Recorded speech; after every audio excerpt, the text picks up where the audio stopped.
So we're just going to talk. If there's anything you want me to stop this for, we'll stop. There's nothing that you can't talk about. How you survive? You not only survive. I mean, you survive and you're active. So many we've known the last 20 years. You've been 23 years since the Hollies started. Why don't some others manage to make it? What does it take to survive, to keep it going? It's a good question, John. Yeah. Let me just shut this window. I think it takes two things. I think it takes a undeniable joy in living and a good self-image. You must understand, when I came to America with David, to work with David and Stephen in '68, I'd already been in the Hollies for, a good 6, 7, 8 years, and I'd had a taste of fame and the pitfalls that can happen to a person in rock and roll, And so I was well grounded in knowing what the negative side of it all was. And I kind of like myself. I have my weaknesses and my faults, same as everybody else, but I think basically I'm a decent human being that wants the best out of life, that wants the best out of himself and his friends and his music. And I think that that keeps me in a really positive frame of mind so that I don't seek gratification in other areas. And I think that basically that's the opposite of that is what the problem is with David right now. He does not have a good self-image. He looks in a mirror and he doesn't like himself, And I think it goes a long way to influencing the way you decide to live your life. I've always wanted to take the path that felt best to me in my heart. And I followed that credo for years, and so far, touch wood, it has not failed me. From a creative standpoint, obviously we've both seen so many people whose careers have peaked, gone downhill, and it's really not that anything is missing from them. The audience has shifted. The audience moves on to someplace else. And do you search the new audience, or are you just trying to adapt your music and keep the audience that's been Graham Nash for a long time? I'm always interested in finding new people to talk to. Yeah. Because once you've said what you've said and you've talked to your audience per se, they've heard it, they've basically heard it. I like to musically keep abreast of what's going on. I still feel like I did when I first got into rock and roll, that it was a tremendously exciting musical format that touched me in my soul, First going to a school dance and listening to the Everly Brothers do Bye Bye Love, that affected me. That paralyzed me. I had to stop what I was doing, which was actually walking across the dance floor on the first entrance, and I stopped, and it shocked me musically, and I don't know what that was exactly. I don't know what chemistry went on inside me, but I wanted to make other people feel how I felt at that moment. And I'm still searching all this time to do the same thing. And I think that if I still keep searching and still keep an open mind and open ears to everything that goes on around me, I think you can't help but fail to continue to be a creative artist. You and David and Stephen made a record in the last couple of years that was very successful. What was it? Daylight Again. Daylight Again. Did you ever find out, was it the old audience buying that, or did you crack open a new crowd? I think that was the old audience. Yeah. Yeah, I do. We've been around so long that that old audience is, the demographics, for instance, on the last CSN tour were between 14 and 42. That was the demographics of the people that were coming to see us. The youngest were about 14, the oldest were about 42. And so that is, 2.5 generations almost, We've been talking about doing... Okay, I didn't... Is that judge is determined to put him away, or if he wasn't and gave him a break, David blew it anyhow. But that's more the case. Yeah. So where is it? Where's it standing? Well, right now he's in Huntsville jail in Texas. Oh, he is in the jail. He's absolutely in jail. He's been in for 7 months. First 5 months were in the Dallas County Jail, where he could phone out, and so he called me every 3 or 4 days, collect, of course, And then he traded prisons because, although he couldn't use the phone in Huntsville, he could use his guitar. And I took that as a very encouraging sign that he's about to turn his life around. Has anybody gone to see him? Yeah, I've been to see him, and like I said, I write to him every week, and he writes to me. And he keeps sending poetry out, and so I know that his brain is still working. Yeah, that's I think he's finished with that part of his life. I really do. I think that he went right down to the bottom. I mean, he lost his music and his friends. I mean, and his money, and and what people thought of him. He's very important to David. He was always, as you know, you've known him for years. He always considered himself to be a leader, or someone to look up to. And I think he's lost that a little, and he's kind of ashamed of that. And I personally feel that he's never been clearer than I've heard him in the last 10 years. When I talk to him on the phone, I mean, he's still very sharp, still very brilliant, still funny, and he always thought that he would die in jail, that if he was ever imprisoned, he would die. But that's not happened. How much longer does he have to go? The best case scenario, he'll be out in June, which is about a month. And the worst case scenario is that he doesn't make first parole and he'll be in for about another year. It's probably the most extended period that he's been dry. Yes, 7 months right now. Yeah, I would think so. I remember I used to tell him, if you weren't so cute and you weren't so great, and you would talented, be the single most obnoxious recording artist I have ever met. But he knows that. Okay. He can be obnoxious. He sets you set new parameters for the definition. Yeah. Sometimes it's so difficult. He is so antagonistic to most people in authority. But he's been like that since he was a child. But he's cute, and he had a sense of humor, and I could get him in different kind of situations. Graham, another thing, you have, whenever I talk to Don Henley or some of the guys who've been in bands, the pressures on a group of young men or women who are together all the time, very creative, and then working together and creating together are enormous. You've been through it twice. What were the pressures with the Hollies and the pressures with the other band? There were different kinds. There were certainly different kinds. The Hollies' music, of course, was a lot lighter than the music of Crosby, Stills, Nash and Young. And the pressures were totally different. In fact, I can't remember much pressure with the Hollies. We were having a great time. We were 5 guys that escaped from Manchester in the north of England. We escaped from the cycle of doing what our fathers did and their fathers before them, that Victorian, work for 40 years, get a gold watch and die syndrome. Music saved our ass that way, We were very happy to be out of the north of England. We were very happy to be making records. We were very happy to be involved in music. And there were very few pressures. We didn't even succumb to the pressure of, well, we've had, 10 top 10 records now. What do we do next? We were just having such a great time, and it showed in the music.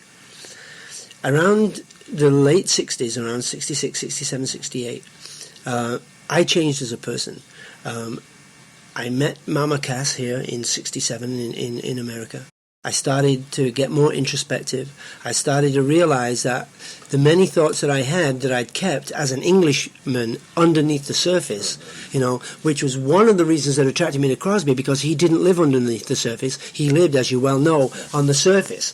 He would tell you exactly what he felt, even if you didn't ask him. He kept his opinion out there to everybody, whereas in England you kept your feelings to yourself and you kept your opinion to yourself unless you were asked, And all of a sudden I began to realize that there was much more to music than creating the 3-minute pop hit, which the Hollies were brilliant at. So the pressures then became what to say next that was important. We'd gotten a reputation for speaking about issues and social issues in a semi-political way. And those pressures, with the pressures of being in the same room with David and Stephen and Neil, the chemistry of those 4 people, stepping aside and looking at it is unbelievable to me that it didn't explode more than it ever did. It was difficult to be with people of such strong opinions. It was difficult to be with people who were adamant about doing it their way, especially in Stephen's case.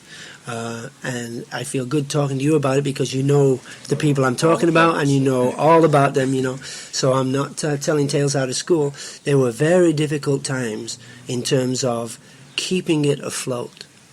And I learned a method of communicating with those 3 guys that has developed into me being known as the glue that keeps us all together. Is because I was forced into that role because of my incredible need to get out of these 4 human beings music that I thought was incredibly unique and incredibly special. I think that when CSN and CSNY are working at their best, they're some of the best music around.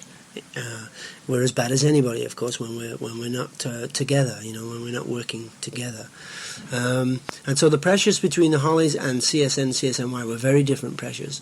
But even so, I still maintained at the core the thrill and the joy at not having to work for a living, even though we worked harder than most people that I know. And to this day, my days are totally filled with far more work than I would if I had a normal job from 9 to 5. But to be able to, 25 years later, be in a position where I'm still creative, I'm still effective in my society, and I'm still respected is fabulous to me. Well, it's certainly in view of the fact that you can count people who have that kind of longevity. Longevity is not a good word, but right. Sticking in there and remaining active. I want to go back. You were part of one of the, in talking to some of the people who were here in California in the early 60s, and then some of them who were here in the 70s, the Eagles, Jackson, Joni, Linda time. You were in England in the 60s. Yes. And you're really the first one I'm doing an interview. I'm going over to the UK this summer, and I've got Paul, and I'm going to talk to Jagger and Mickey Most and a bunch of people. Mickey, huh? There, Yeah, I was there at the virtual beginning. I was there when What was it like? I'm trying to set a scene, because that's what this is about.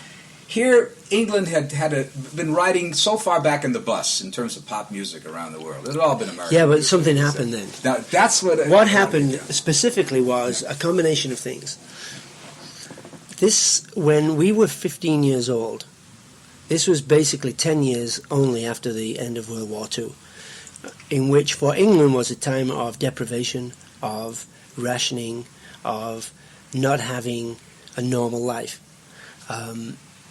You take that with the fact that most 15-year-old kids want to rebel, want to not do what their parents did, want to hang out on the street, want to be in gangs, want to fight a little, drink a little. And then you put that with the locale, meaning Manchester and Liverpool were the two main ports on that side of the north of England, closest to America. Tremendous influx of American merchant seamen and soldiers and sailors, bringing with them these obscure records by all these R&B people, the Coasters and Benny Spellman, and weird, esoteric Arthur Alexander, and all kinds of strange stuff. In England, musically at that time, we were coming out of the Rosemary Clooney, This Old House, Shrimp Boats That Are Coming, Ballad of Davy Crockett, Bobby Rydell, Bobby V era, vomiting on that, hating it to death, with its structured dance steps. Excuse me one second. Well, anyway, yeah, there we were. There we were rejecting our parents, rejecting the severity of England after the war, rejecting the insipid music of people like Frankie Avalon and stuff. Even though it was important in our development, we were rebelling against it. Finding this new music, forming bands right after the skiffle era of Lonnie Donegan and people like that in England. And we absorbed the music, put with it that feeling of raw, nervous street energy, and wondered what to do with it. What was happening was that the Beatles were turning on the women like crazy. I've known them since '58, when they were Johnny and the Moondogs. There's a man in England who's dead now called Carol Levis, who did a talent thing on TV, very similar to probably Ted Mack. And in one particular show in Manchester in 1958 were me and Alan Clark singing together, a man called Billy Fury, who was very popular in England, Freddie from Freddie and the Dreamers, and Johnny and the Moondogs, all on the same bill. All brand new amateur and music. Who comprised Johnny and the Moondogs? At that point, I can only remember three of them. I can only remember John and George, and I can't remember Paul being there. But they did a Buddy Holly song called Think It Over.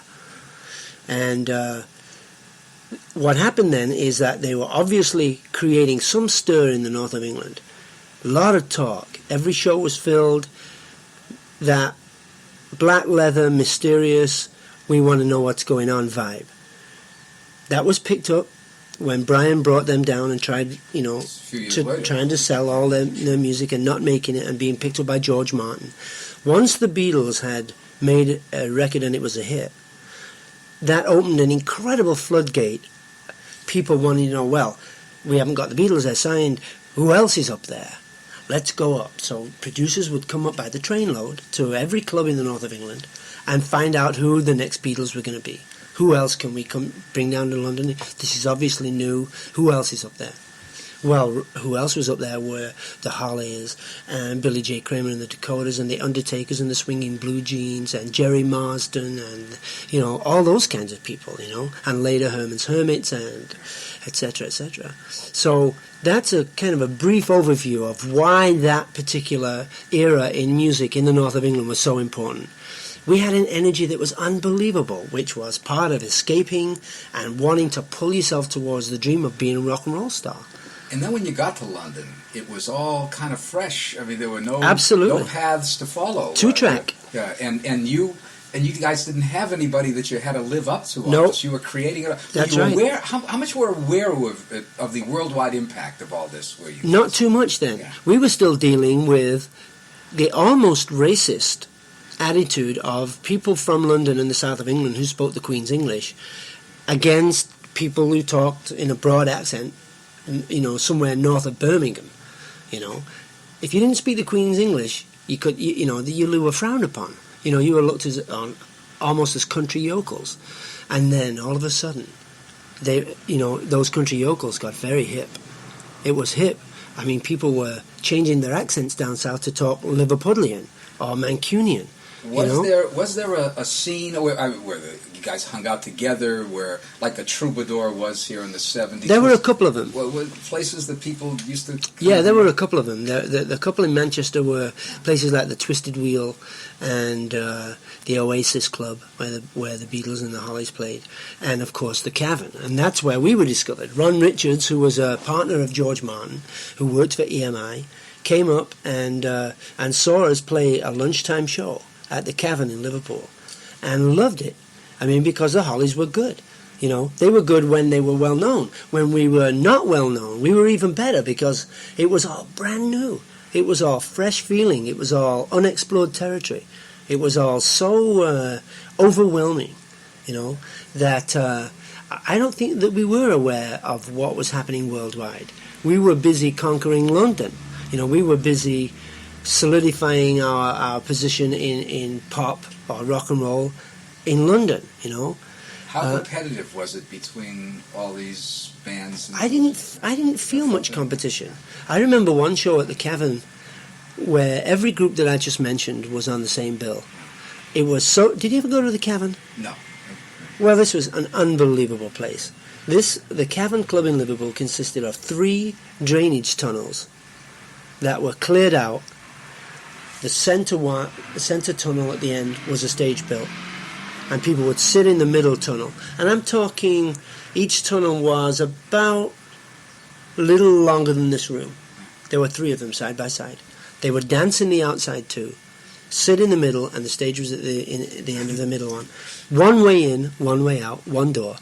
God forbid if anything had ever happened, It was so packed and so sweaty the night that I'm talking about, with every Liverpool and Manchester group on the bill, King Size Taylor and the Dominoes, all the really strange esoteric groups, that our amplifier was stolen off the stage and was being walked out of the door on a guy's shoulder, and we couldn't get to him.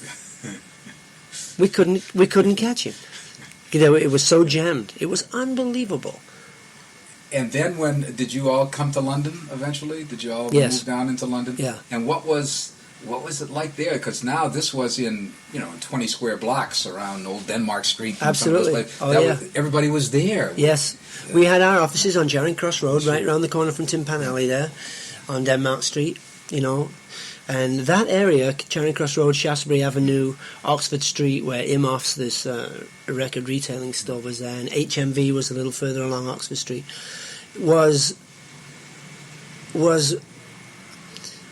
I just can't tell you what a great feeling it was. And I can't describe the newness of it all. I think later, towards the late 60s, we began to realize what had happened. You know, especially when, you know, in 64, 65, after the Beatles had then conquered America, you know, that it became, so, I mean, even in hindsight right now, you know, the rock and roll was so new that there were no rules, you know, and so, like you said, there was no one to live up to. There was only great music to be made, and it was made with fantastic energy.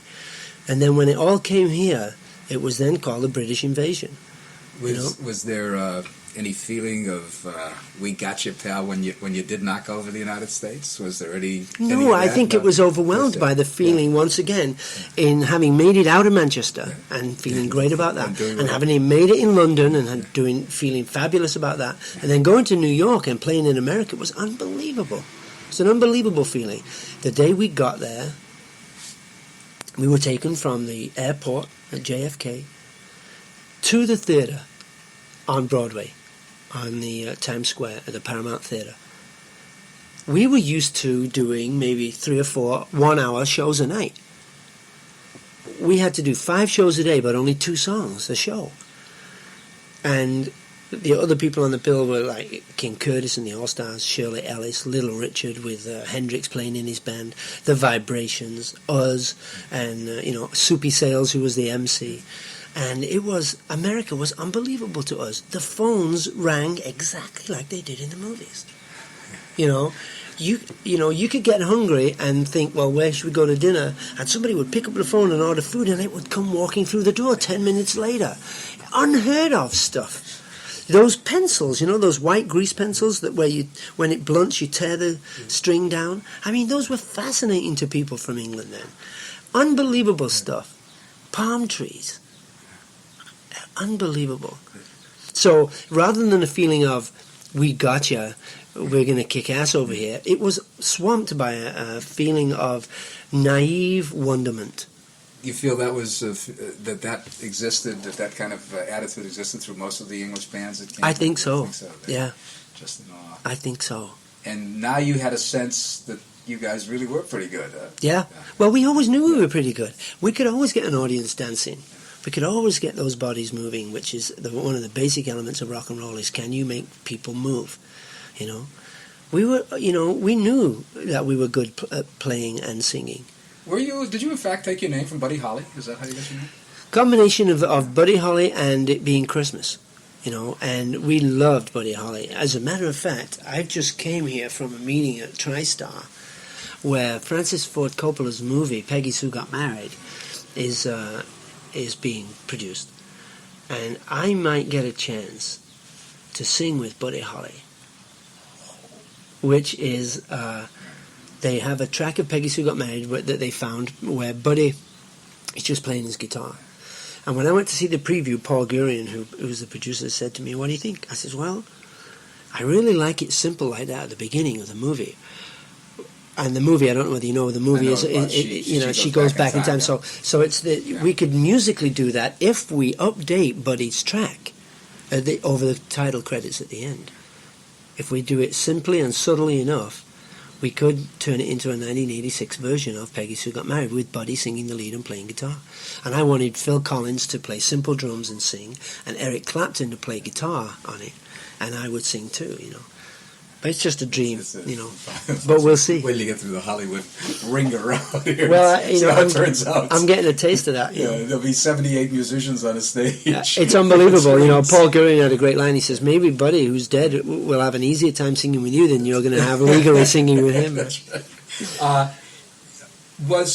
Did the Hollies have any problems being critically compared to the Beatles? As obviously it bothered you. It did, but there was no comparison between the Hollies and the Beatles. They were far more advanced and far better at doing that than we were. We could do certain things very well. We could certainly do 3-part harmony and create the 3-minute pop song really well. But you know, I think what happened is that because we had so many hits, people equate the amount of hits you had with how good you are, and that's not always the case. You know, I can never find any comparison between the Hollies and the Beatles at all. But people did say, you know, hey, it's second only to the Beatles in the amount of hits you had, but that means nothing. Well, when they would say, hey, the Beatles are doing these important songs and making these great albums, and the Hollies are just doing Top of the Pops with Exactly. singles. That One of the reasons why I left, you know, I wanted to play deeper music. I wanted music to be more important than the fluff that I considered the Hollies to be doing. But they were North of England people, as I was, but I couldn't wait to get away. And I think that they still, to this day, live in the North of England. even Alan Clark, who was your friend, he lives halfway between London and he Manchester. He didn't make that creative leap No. As you did. Were you surprised or in any way taken aback when they continued to have hits after you left? They had their biggest hit right after I left. Kind of pissed me off a little bit. And, the Air I Breathe, a couple of things. Yeah, no, it didn't surprise me. They had an uncanny knack of finding hit songs. You know, in fact, I just got a call from Tony Hicks about 6 weeks ago. He said, I said, how are you doing? He said, I'm very upset, Graham. I said, what's the matter? He says, well, you know, I went into this music publisher and I found this one song and I really wanted to do it and we got put off by doing it. And I said, what was it? He said, oh, it's just a thing called We Built This City. I mean, oh God! No wonder you're upset. No wonder. Let's open up this one. But they always had a great knack of finding songs, especially Tony Hicks. Were you part of the process of finding the songs? Sure, but he would go and listen to hundreds of songs. He had tremendous patience. You know, Tony Hicks probably found more hits for the Hollies than anybody else in the Hollies. Yeah. I will move off from the Hollies. It's just that all those hits, I just wonder how you guys felt hearing it on the radio. Well, you know, that was a great feeling. The first, I mean, you know, it's like God smiled on us from the start. The first record we cut, Ain't That Just Like Me, which was a cover version of an old Coasters tune, went to 17 in the top 20, our first record. I mean, it was unheard of. You know, I mean, we'd only been making records a month, you know, and it went better and better and better and better from there. What did it do to your lives to be that popular in such a compact? It did a very important thing. It made our parents realize that we were not crazy, and that was the important thing. When in the initial stages, of course, you would work during the day, and you would go out in the group van and be picked up at work at 5:30 and go and drive 40 miles to a pub and go and play for 5 or 6 hours a night, get home at 2 o'clock, get up at 7 for work, get picked up at 5. And what we wanted to do was make sure we had enough advance bookings to be able to prove to our parents that we could make a living doing this, so that they wouldn't be really upset when we gave up our real jobs. Now then, my parents were very, very encouraging to me, for which I'll always thank them. I think they always sensed that I would do okay, that I was not going to turn out to be a murderer or a criminal, and that, because, when you're 15, you're very under the influence of your parents, and if they had not encouraged me like they did, I don't think I'd be here today. Did you meet Mama Cass and do all that after you left the band, or you No, this still is with the Hollies? Yeah, Would 1966. you have left if this opportunity wasn't? I would, but I must tell you that when people said, hey, Graham, you're leaving your group and your money and your fame and your fortune and all these hits, what are you doing? Are you crazy? They didn't know one very vital secret. I had sung with David and Stephen, and I knew what it sounded like, and I wasn't crazy at all. I knew exactly what I was doing. I knew exactly what I wanted to do. It was very, very easy for me to leave. It happened to come at a period when I was very disillusioned with the Hollies. I was writing better songs, I thought. I was writing songs that meant more. I was thinking differently. I was more interested in social activity than they were, in social issues. And at the time that they wanted to top it all, do a Bob Dylan album of Bob Dylan songs in a Las Vegas style with trumpets and horns and saxes, which was abhorrent to me musically, who was into, at that point, Dylan with his harmonica and his guitar just, blowing me away. All those things came together when, well, it's strange. Remember, we were on Liberty Records here, yes, I know. Imperial, and they were throwing a party for us here in Hollywood, at which Jackie DeShannon was there. And there was a guy standing in this press party kind of thing called Rodney Bingenheimer. Now he was, he was a great Hollies fan. Sure. And he said, listen, I'm going, and he later is a famous DJ here in Pasadena on K-Rock. He said, listen, I'm going out to this session with the Mamas and Papas, you want to come along? And I think everybody in rock and roll who'd seen Michelle wanted to see what Michelle was like, you know. But when I got down there, totally fell for Cass. She was a wonderfully bright, funny, worldly woman. And so we became friends and we're hanging out together. And she one day said, listen, I want you to meet this other friend of mine. You know, you really like this guy. I said, who's that? She said, his name's David Crosby. And I said, oh, from the Byrds. Yeah, I know that band. So we got in her Porsche and drove up Laurel Canyon to David's house. And he was lying exactly like I always picture Crosby, prone on his back. He had no idea who I was. He says he never knew who I was until I left.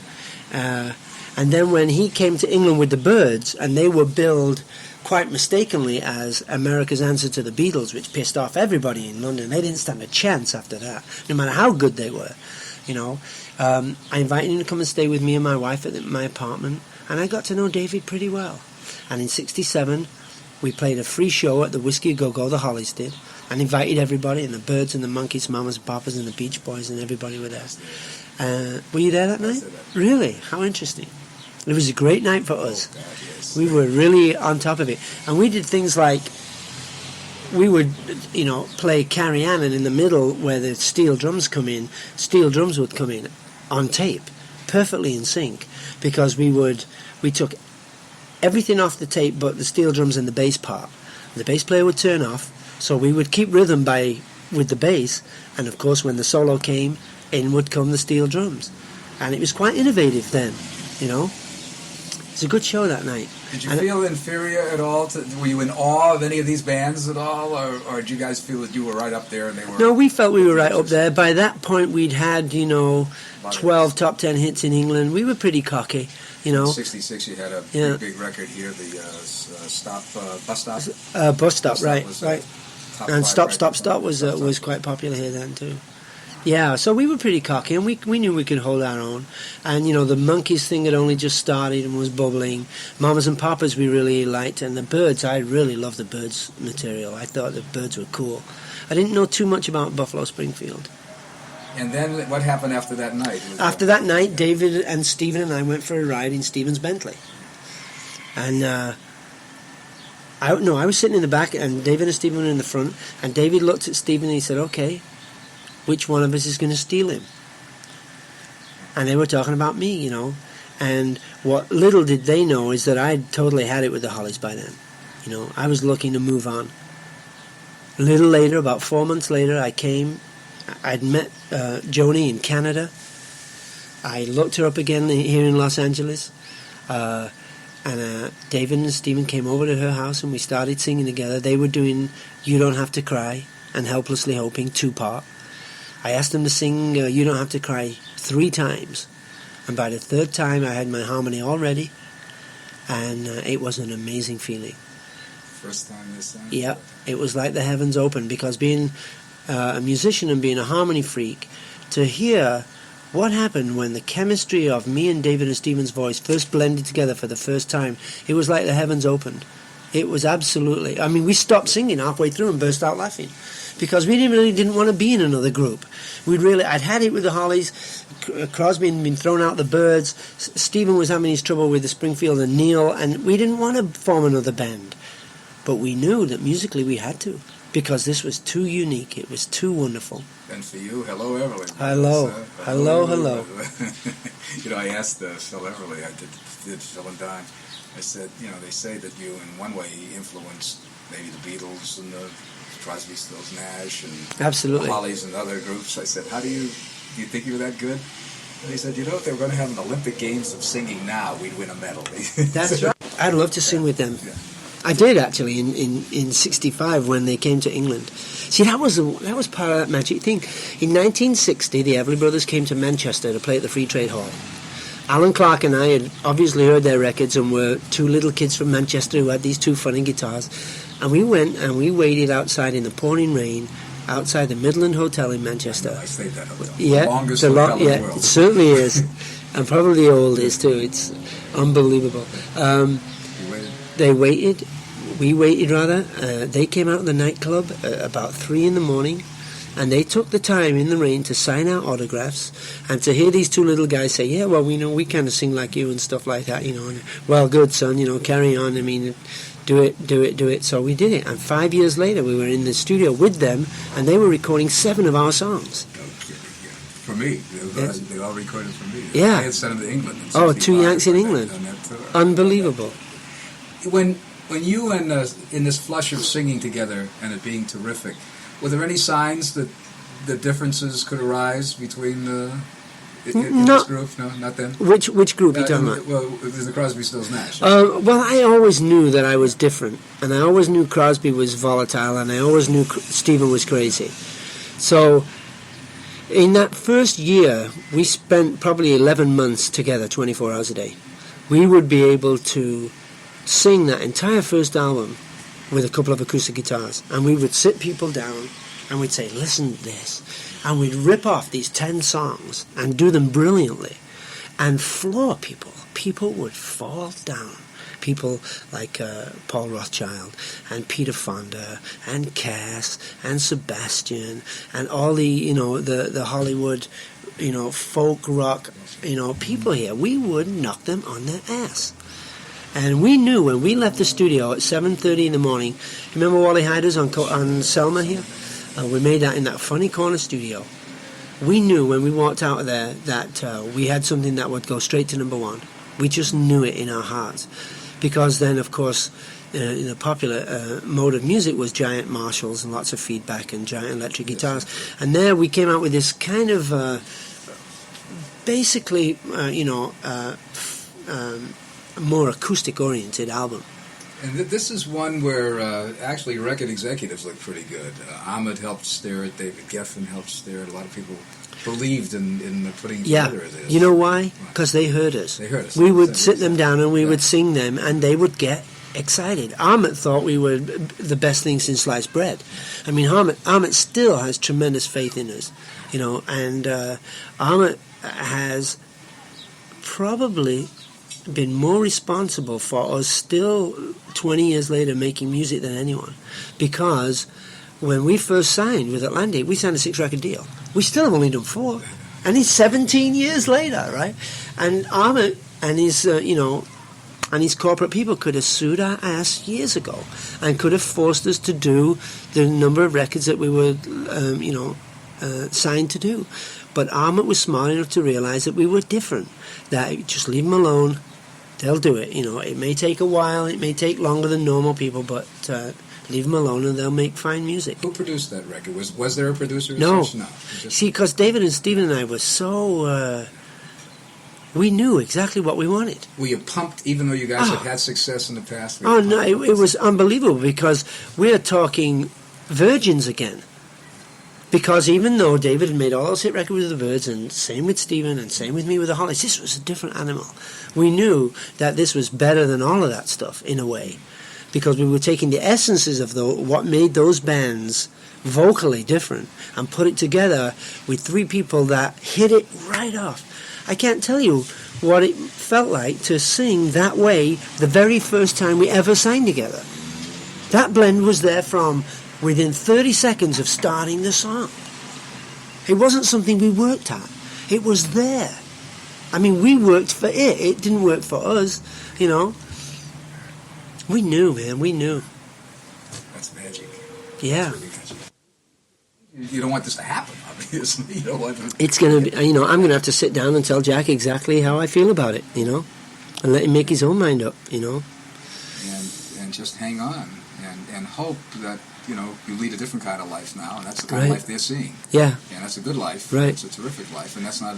But, they're going to, especially because I've kept them on the island for so long, now they're coming back into this society, it's going to be very difficult. Well, I'll tell you, if it's there in this home, there's a lot of love and being able to talk and dialogue, you lick that. Stand a better chance of beating it, right? You lick that. Mo Austin, who's my tour. Yeah. Now you took this record, a hit, and you started to go on the road too? What happened is that we realized when the record was number one that we would have to go out and play live. Stephen realized that David and I didn't play guitar well enough to play lead with him. He wanted somebody to play lead guitar with. So him and Ahmet schemed with Elliot and got and with you and got Neil involved.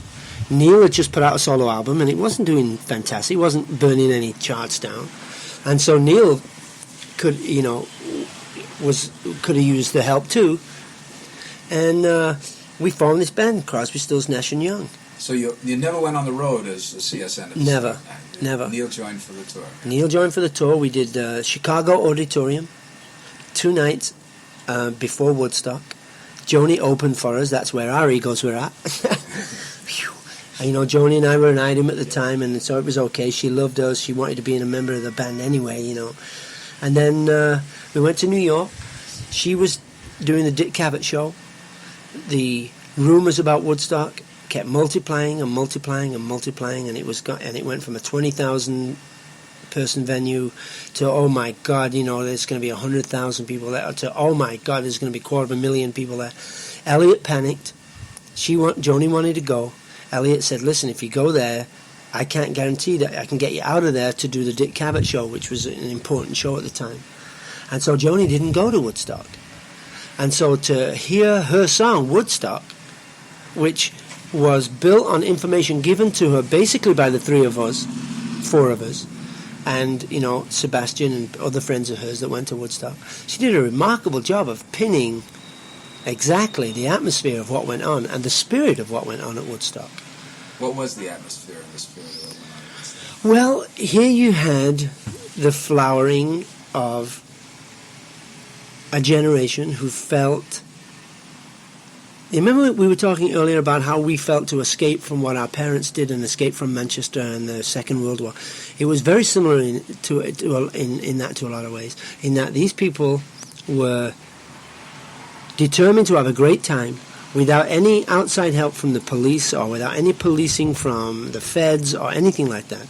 That to have a 3-day festival devoted to love and peace and the arts and pull it off with 500,000 people in some of the worst conditions, meaning the rain and the mud and etc., etc., and the obvious huge amounts of drugs that were taken at Woodstock.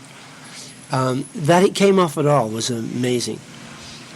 I think that the kids finally realized that they may be able to, with a little hard work and some interesting thoughts, rule their own destiny, that they did not have to be dictated to by the authorities or by their parents.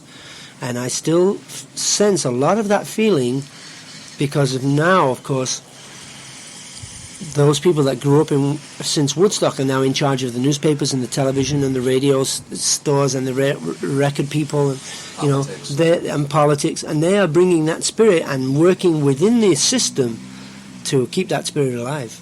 What did it feel like standing on that stage? Unbelievable. Yeah. Talk about pressure. We were talking about pressure earlier. Not only had we only played one show before, and not only did we internally know how fragile the structure of CSNY was, but you have to place that in the context of everybody who played at Woodstock. And there were some fantastic musicians who played at Woodstock. Obviously, your company put the record out, so you know exactly who was there. They wanted to know what this animal was, what this Crosby, Stills, Nash and Young was that had made this record that was number one, and no one had ever seen them, and was this thing going to fly, and were these guys any good? So they were all standing backstage watching, and then you take and you add to all that madness the fact that there were 500,000 people out there watching us. But we were determined to do good. And we were determined, and what happened is that the essence of what CSN was as a band, meaning a loose coordination of people that would come together and drift and sing with each other and sing not with each other and do harmony or solo voices, the looseness of our band was totally in keeping with the looseness of people's attitudes at the festival itself. And I think that's one of the reasons why we became known as, you know, if you look on my jacket on the lapel there, I have a button that says, "I do not remember Woodstock." You know, because it's almost like talking about the Second World War. I mean, it was almost 20 years ago, for God's sake. Enough already. But it was very important in people's minds, and still is. And a lot of what I'm sensing today in the resurgence of 60s music and 60s fashions is one on the children's part to take part in something that they missed because they weren't even born then. They want to know what happened in the 60s. What is it that happened in the 60s? It was obviously a tumultuous time of great change, both socially and musically. What was it? Maybe we... Is that it was the first time I'd ever been in a helicopter, and about maybe 20 or 30 feet from the ground, the back rotor, the small rotor at the back of the helicopter stopped, and so the body started to spin in opposition to the rotation of the blades, and he had to slam it into the ground. Well... I mean, that's how Woodstock started for me, you know. That sight coming in over all those people. with the fires and stuff. Yeah. Man, it was primitive looking. Yeah. It was overwhelming. Just heard Hendrix's record of the... Star Spangled Banner, yeah. And do you get the videotapes of the Woodstock? Do you know I've never seen Woodstock? I'll get you the videotapes. I have never seen Woodstock. I'll get you those tapes. I'll send it to you, because it's 2 tapes. It's marvelous. I'll bet. It's more than... I think historically, the further we get past it, it becomes more important. Hunk of the world. Yeah. It's a hunk of the world. Now, with this fragile fragile group, not a band, but this fragile group of 3, now adding another very calm... Oh, sure. And sane and rational element in here, plugging in, and who also had such a wonderful relationship with Stephen. Neil and Stephen had a wonderful relationship, folks. How did you think this was going to fly? Well, I was very confident in the solidity of me and David and Stephen. As fragile as it was, I knew that at the core of it all, which was our music, it was rock solid. And I was one of the people against Neil joining. Yeah. I didn't think that anyone should disturb what we had until we'd experimented a little further. And I didn't know Neil from Adam. I didn't know, you know. And here was Neil, and all of a sudden he wants his name as big as ours, and I was kind of thrown of that, you know. And then we were rehearsing at the Village Gate down in the basement there on McDougall, on Bleecker. Is it Bleecker or McDougall? I think it's Bleecker Street. Yeah, on Bleecker Street in the Village. And I had breakfast with Neil that day, and I told him what I felt, you know. And he says, "Well, you're just going to have to know that I'm okay, and I can add to this." And he calmed my fears, and it became Crosby, Stills, Nash and Young. And I must tell you that to have a basis of that harmony with those kinds of songs that were incredibly relevant to our audience, to be in a band where I didn't have to wear a uniform and I didn't have to do side steps, and to stand in the middle and hear Stephen on one side and Neil on the other playing guitar like 2 giant stags opposite each other, it was a thrill. Did anybody who laid out the vocal parts, or did you guys... It was basically the 3 of us, and Neil would try and slot in wherever. And in Neil's tunes, he would sing the lead and we would harmonize with him. We would create a 3-part harmony bank against his solo voice. When you did Deja Vu, was there a battle to get songs on the album? Did you face that kind of thing that groups face? That was not the most disturbing part of the Deja Vu album for me. A lot of people say, well, you know, Deja Vu, boy, it sounds so different than the first one. It's great, but it's different. Why? What a lot of people don't realize is that we were in love with each other during that first album. Me and David and Stephen ate, drank, and slept together and made that music and were musically in love with each other, right? I was with Joni, that was flowering. Stephen was with Judy Collins, that was flowering. David was with Christine, that was flowering. Within a year, it all changed. My relationship with Joni had turned sour. Stephen had stopped going with Judy Collins, and David's girlfriend, Christine, had been killed. And so we were knocked for a loop, you know, because we were all romantic people, and our love life was in shambles. And that affected us. It truly affected the way we were as people. At the same time, Stephen and David and I had spent a year together, and we were a little antsy with each other, you know. And and then you bring Neil's, you plug in Neil's Insanity, and it was. I'm amazed that it got recorded. I remember bursting into tears one night about 4 a.m. See, because what happened is that Stephen, in his insatiable desire to do it all, and you know that side of him that I'm talking about, we would be exhausted at 2 a.m, and we'd leave, and Stephen would keep everybody there and keep going until 8 a.m. But what would happen is that we would have to start at 4 p.m, but Stephen wouldn't be there because he'd be sleeping. And our sound crew and engineers were all tired also because they'd been up until 9 a.m. with Stephen. And then Neil was so isolated. He was on his own from the very beginning. And so I remember bursting out into tears one night at 4 a.m, and I said to all the other three, I said, listen, we're losing this. It's we're not making it here. It's become bigger than all of us. We're just losing it. And I remember they all looked at me crying, and from that moment we found enough strength to finish the record and to put it out.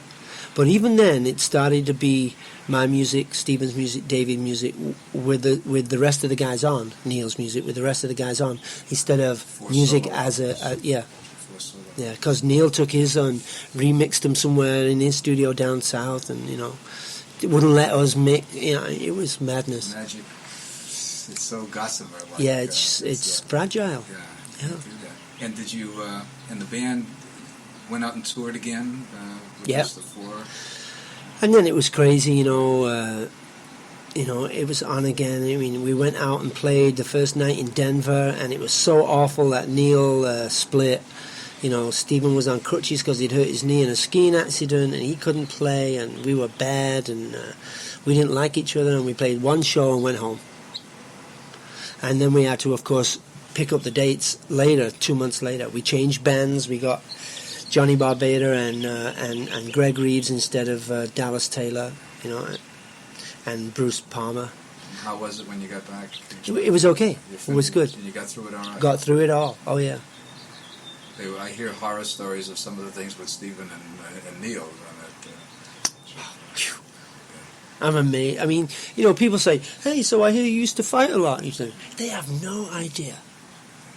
People have no idea. They think they have an idea, but having been there...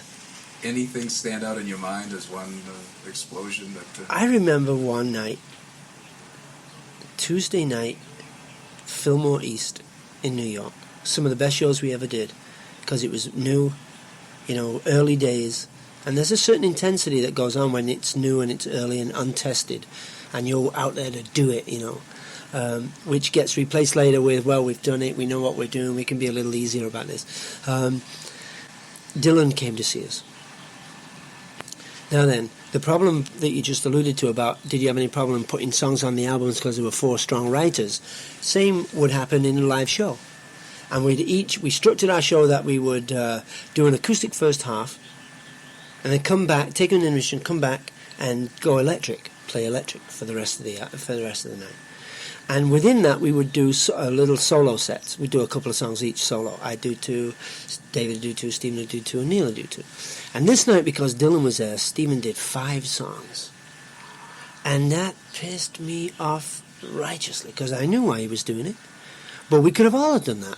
We all had more than 5 songs to be able to play. And we all wanted to impress Dylan, But he did it, And we were so infuriated with each other in the intermission that as I'm talking to him and telling him exactly what I think about him, he's holding a Budweiser can in his hand, and he's slowly gripping it and crushing the can, because Stephen is an immensely strong man, because he's been playing guitar for so long, and crushed it flat so that it was frothing all over the carpet, all down his hand, with this maniacal energy. And we went out and played the greatest set we ever played. So, go figure. But explosions were the order of the day then. Explosions were the order of the day. Later on in that tour, we got to Chicago. Disliked each other intensely. Stephen turned up for sound check. We were all in LA. He's waiting to plug in, And Leo Makota, who's our road manager, then said, Stephen, not only are they not coming to soundcheck, they're in Los Angeles. It's on an 11 o'clock plane, they're gone. Don't be ridiculous. We got a show tonight. I'm telling you, they're not even in the city. And we weren't. We were back in Los Angeles. Was that the end of it then? That was the end of it for that time period, you know. And you got back and did another record. Yep, it's true. and what the only thing I can tell you about that is that it's always been the music that has kept us together. When I can be screamingly mad at David and Stephen on the same with me, with them, that... but he always had the knack of saying, oh, listen, while you're screaming at me, just listen to this new tune I wrote. And he'd play me this song that would knock me on my ass. And it's hard to get mad at someone who's just played you one of the best songs you've heard. You know? Well, when did it, in that configuration, end? Was there any one thing that blew it up, or was it just the end of a tour and you said no more? No, it blew up after 1974. Did it go that long? Oh, yeah, because in 74 we did 36 baseball stadiums. With Neil? With Neil. Oh, yeah. I think it ended before that. No, it's all myth. It may have ended. We didn't know it.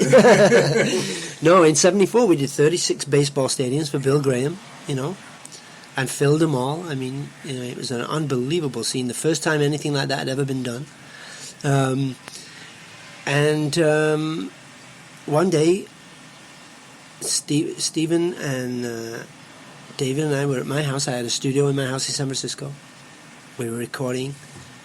And Stephen tried to get me to sing a part that I knew was totally wrong. It may have been musically right, but it sounded awful. And it was very innocent. It was, you know, trying to fit a major chord progression through a minor chord backing track. I kept saying, Stephen, I know, you know, you're not making yourself clear, because, you know, what you're asking me to sing...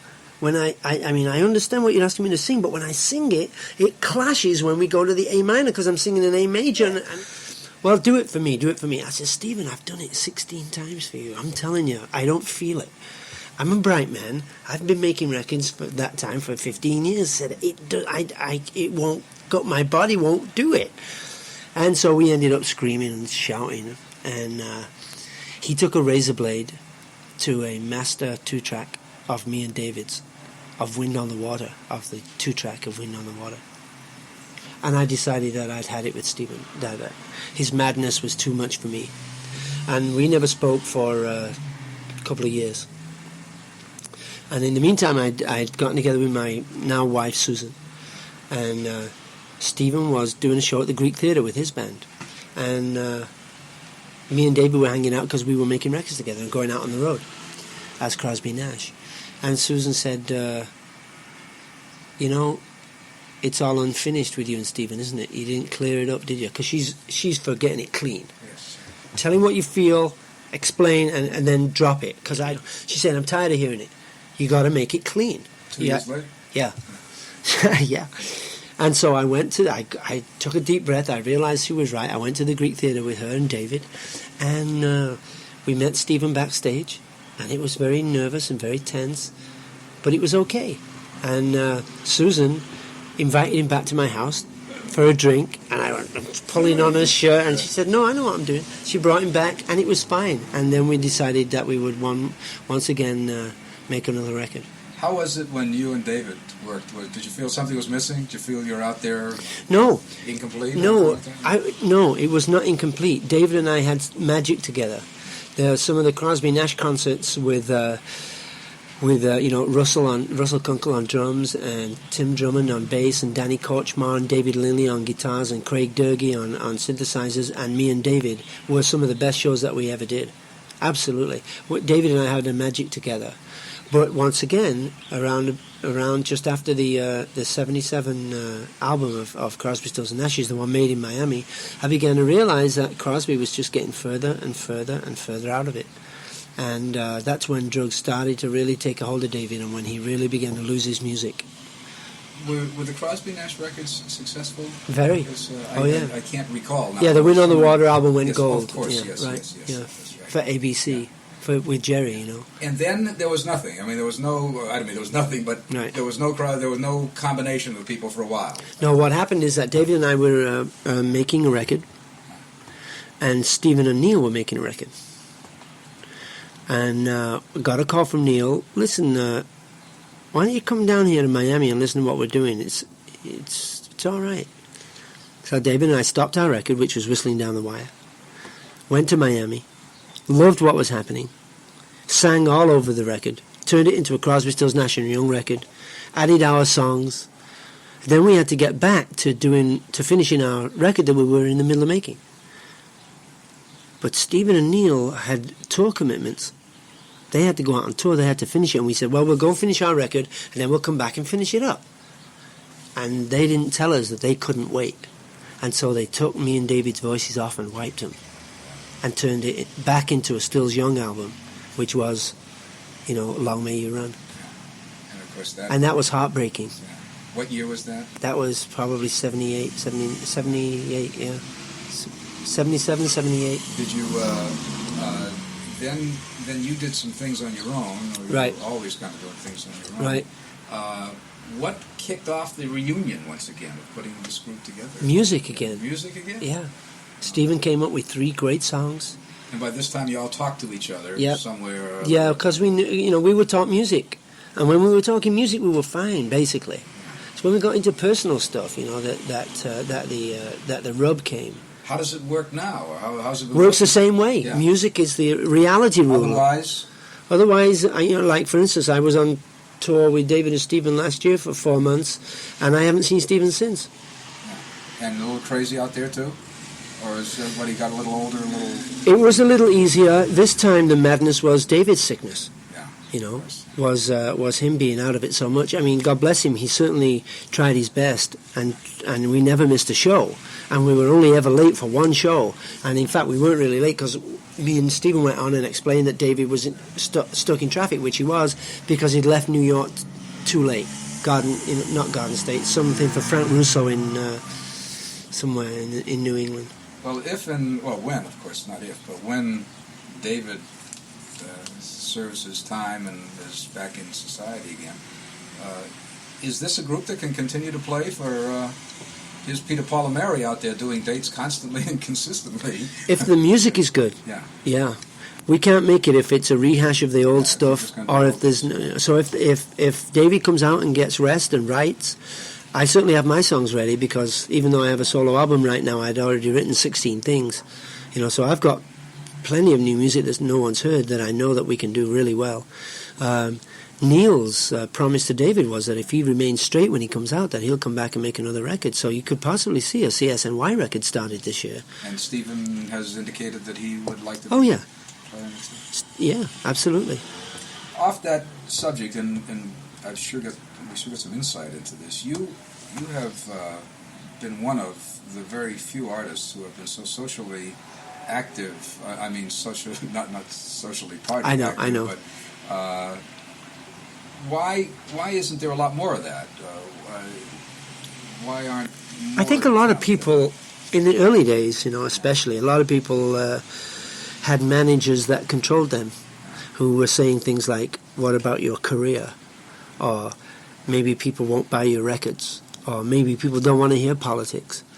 But CSN and CSNY proved that you could talk about relevant issues and still sell records and still have a career. And we've always prided ourselves in the fact that we were 3 or 4 human beings up there that were living our life publicly, that were brave enough to go through all the slings and arrows of outrageous fortune, as Willie the Sheikh always said, and remain as true to the music and true to ourselves as people as you can possibly be in this business. Have you felt it's ever hurt you at all? I can't say that. It's 25 years. I'm still here. How can I say it's hurt me, Any place booking got canceled? Or No, absolutely not. Protest? No way. The No Nukes was a marvelous experience. Well, I must give you full credit to that. In fact, I tell the story to a lot of people who've asked me what was the impetus for all that. And on the business end of it, when you came and Jackson and I convinced you that even without paper that we could get this album out, and that you quite kindly, put up the money for the record that made the movie possible. People said, well, how come you worked for 7 days and 7 nights in getting the record out? And I tell them the story that after Joe did that for us, when he came to us and asked us what are the possibilities of having it out by Christmas, and we said, Joe, it's November, what are you talking about? And that we tried our best and in fact got it out before Christmas, purely for Joe Smith. And Jackson and I did it only for you. It's true. I don't think I've ever told you that, but it's the truth. I've heard it back from. Have you? People, yeah, it's absolutely true. We did that because you had such faith in us. I mean, you put your ass on the line, and we were going to do the same for you. Did Jackson? Well, you had to face craziness like that. Yeah. Well, your life was dependent upon it. That's right. The No Newts concert was. That was one of the very few. Now, then you also took part in the Peace African Sunday. Relief, and the Peace Sunday. Yeah. But that No Nukes was remarkable to put all those people together. Yeah. Something as highly political as that. Yeah, it was amazing. And once again, music reality raised its head. We got the artists themselves to front for us with the record companies. When Bruce, if we'd have gone to Yetnikoff and said this is what we want, he'd have laughed at us. But we got Bruce to tell Columbia what he wanted. And we got James to tell, we did it that way. And it was an amazing thing to pull off. It really was. What was it, 19 major artists on 40 different labels, Amazing. Putting that record together was an insanity because everybody had been recorded by the person that records them, but none of it was compatible. Some of it had applause, some of it didn't have applause, some of it faded, some of it stopped dead, some of it sounded the same, some of it didn't, I mean, all Bruce's applause tracks had booze all over it, or we thought were booze until we realized they're singing Bruce. Yeah. So, I mean, it was madness. But we did it. Graham, is there any time frame in these years that represented the happiest, the most satisfying of all to you, creatively? Yeah, I think that first Crosby, Stills and Nash record. The way you described it. That was by far the happiest that I've been on a creative level because it meant something. I think Crosby, Stills and Nash and the music of those three people meant something to the main heartland of America. I really do. Thank you.